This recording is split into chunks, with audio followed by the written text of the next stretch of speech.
Are you trying to understand whether an injunction order can be issued by a court for an unregistered agreement of sale? Are you in a situation where the seller, having taken advance money from you, is now not coming forward to execute the sale deed in your favor, but you're worried that since the agreement of sale is unregistered, whether you will be able to sue the seller for specific performance? If yes, then you're in the right place, because in this video I'm going to be talking about whether an injunction can be granted if the agreement of sale is unregistered. Stick around till the end, because I will be talking about why this confusion continues to persist, whether an injunction can be granted or cannot be granted, and what is the main reason for the confusion. Hi everyone, my name is Ramana Reddy and I'm a practicing lawyer in the High Court of Telangana. On this channel, I help you by simplifying complex legal concepts. For tips, tricks, and more legal information, make sure to hit the subscribe button below. So if you are a buyer and a seller having taken advance money from you is not coming forward to execute a sale deed in your favor, what is the first thing that you want? The first thing that you want is that you want to prevent the seller from selling the particular property to a third party. So let's say that as the buyer, you are buying from me, that you're buying some vacant land from me and you've given me advance money, we've entered into an agreement of sale. Now I'm not coming forward to execute a sale deed in your favor. Now the biggest fear for you is,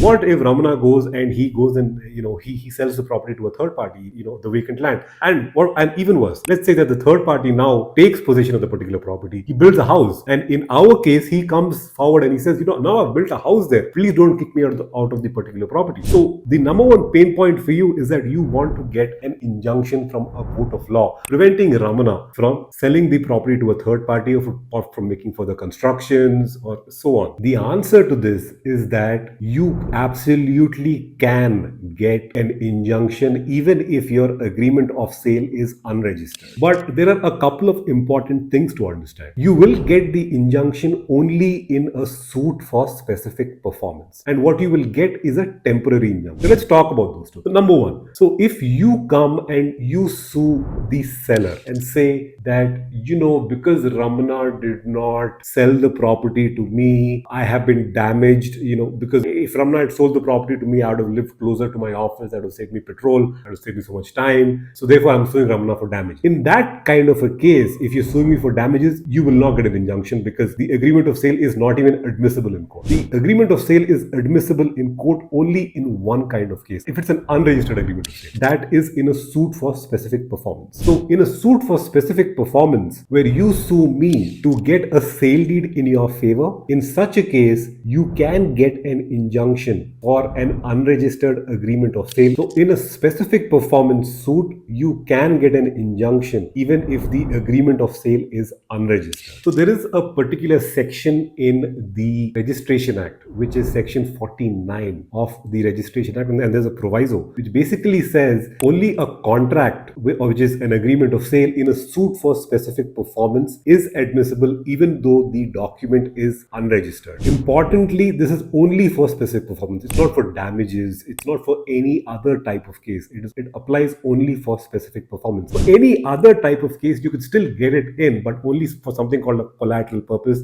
which basically means that, okay, so there was an oral agreement between them that they'll sell, but the terms that are written in the agreement of sale, that will not be admissible. So it is much harder for to succeed on a collateral document ground. Now, the reason why this confusion continues to persist is that what you will get from the court, the injunction that you will get from the court, will only be a temporary injunction. It will only have life till the pendency of the case. So suppose you sue me and you say that Ramana is not coming forward to execute the particular sale deed, and that case takes, say, 5 years or 3 years or 2 years, then you will get an injunction that during these 2 years, that Ramana cannot sell the property to any third party. And this is only in a suit for specific performance. Now contrast this particular case with another example where you ask not for a temporary injunction, but you ask for a perpetual injunction. You ask for a permanent injunction, as though you are already the owner of a particular property, and now you say that Ramana, or restrain Ramana from coming and interfering with my possession by virtue of an agreement of sale. In that kind of a situation, you will not